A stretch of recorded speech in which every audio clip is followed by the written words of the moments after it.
শুক্রবার সকাল সকাল পুরান ঢাকায় তুমুল ব্যস্ততা, আর এই ব্যস্ততা লালবাগ কেল্লাকে ঘিরে। ঘড়ির কাঁটায় তখন 8:30। ঢাকার ঐতিহাসিক স্থাপনায় হাজির বাংলাদেশ ও ওয়েস্ট ইন্ডিজ ক্রিকেট দলের দুই ক্যাপ্টেন। মেহেদী হাসান মিরাজ বরং মিনিট খানেক আগেই এসেছিলেন। অপেক্ষা করেছেন প্রতিপক্ষ ক্যাপ্টেন সেই হোপের। অপেক্ষাটা মিরাজের একটা সিরিজ জয়েরও। ক্যাপ্টেন হওয়ার পর এখনো কোনো সিরিজ জিততে না পারা মিরাজ নিশ্চয়ই হোপের উইন্ডিজকেই টার্গেট করেছেন।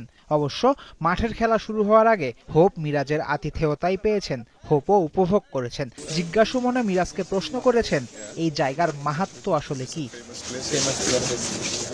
বিশেষ আয়োজনের আগে লালবাগ কেল্লায় জনসাধারণের প্রবেশ বন্ধ রাখা হয়, কিন্তু মিডিয়ার উপস্থিতিতেই দুই ক্যাপ্টেনের দম ফেলা দেয়। তাই এদিক সেদিক একটু ঘুরে দেখারও সময় হয়নি হোপ মিরাজের, বরং পোডিয়ামের সামনে দাঁড়িয়ে গেছেন ট্রফি উন্মোচন করতে। ট্রফি উন্মোচনের সেই পর্বে আবার ছিল টেকনোলজির ছোঁয়া।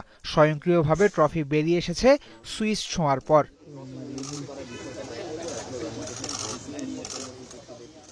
ট্রফি উন্মোচনের পর দুই ক্যাপ্টেন নানা ভঙ্গিতে পোজ দিয়েছেন ট্রফির সাথে। লালবাগ কেল্লা নিয়ে উৎসাহী হোপকে মিরাজ নিয়ে গেছেন স্থাপনার পেছনের দিকে।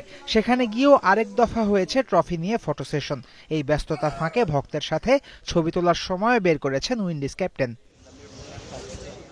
শনিবার শুরু হতে যাওয়া সিরিজের আগে শুক্রবারে দুই দল একমাত্র প্র্যাকটিস সেশনে অংশ নিয়েছে। আবার সকালের রোদ করা হতেও সময় নেয়নি বেশি।